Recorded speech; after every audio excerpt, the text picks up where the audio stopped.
So I actually just got back from a trip too, and surprisingly enough, it was also to Chicago. Illinois. But it was Illinois. Thank you.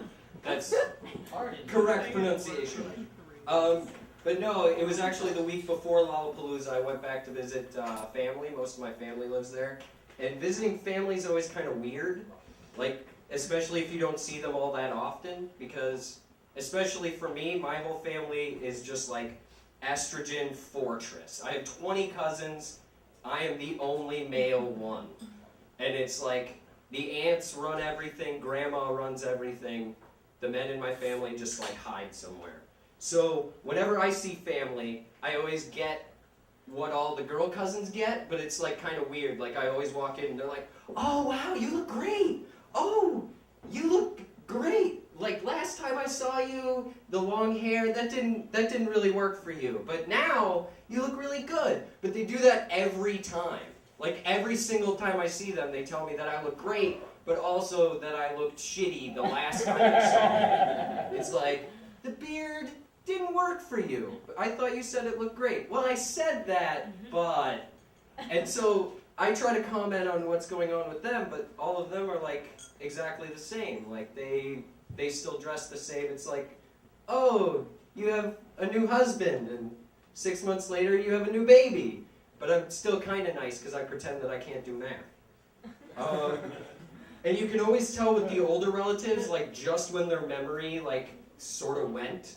Like my Aunt Pat, every time she sees me, she's like, "Oh, I love your hair. When you had it black, that didn't work for you." I'm like, last time I had my hair black, I was like 17. I remember because my prom date said she only liked me as a friend, and that's how that happened.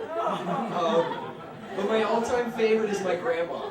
My grandma, every single time I see her, bar none, she comes up to me, and the first thing she says to me is she grabs my face like this, like the grandma grab.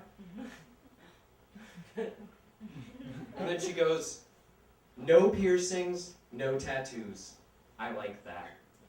And first of all, like I don't know what it is about me that makes her think that I would have piercings and tattoos like all over me. But what cracks me up is that she only checks my face. Like I would somehow get like tattoos all over my face.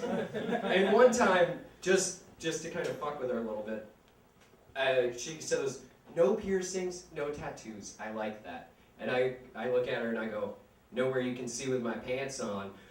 Grandma, not to be fucking outdone by a fucking 22-year-old asshole, she looks me right back in the eye and she goes, "Am I going to have to start checking there too?" Oh! Grandma wanted me nothing. So when we got there, we went on this family vacation. We do it on these little cottages on Lake Michigan every year. And basically everybody just gets together and stays up till 4 in the morning and drinks every night for a week, and it's always like a fantastic family gathering. But we call it Hart Training Camp because even the kids participate, all the little kids. Little kids don't stay up all night and drink. They just stay up all night and gamble.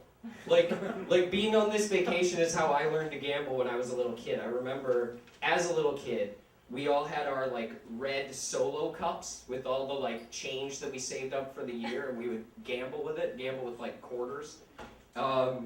And we'd always play Pass the Ace, which I was glad to see kept going this year. You guys might also know it as the name Fuck Your Neighbor. First time I heard that name, I was like, ooh. And the other one we used to play is, unfortunately, called Between the Sheets, but I never bring that up because I only played it with my cousins.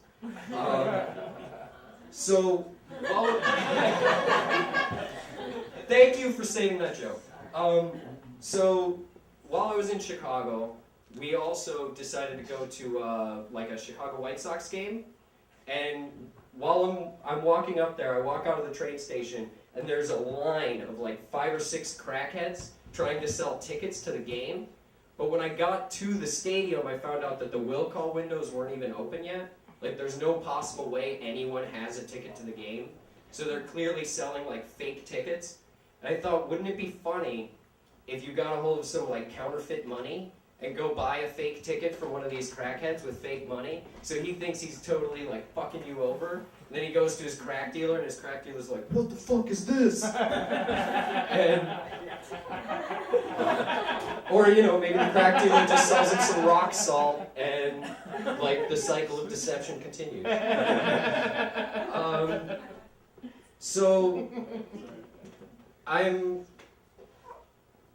not totally sure about this time doing stand-up. Last time I did stand-up was the first time, and I made a bit about it, like right at the beginning.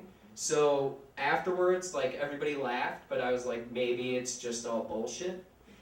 Because if you say it's your first time, everybody's like, "Oh my god, first? Yeah, what's up?" But like, I couldn't do that this time because nobody gives a fuck about the second person to do anything. Like, nobody gives a shit about Buzz Aldrin.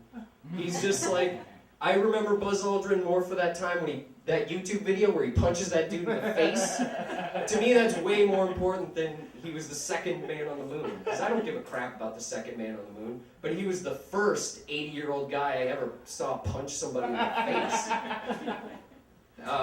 Yeah, that's all I got. Yeah!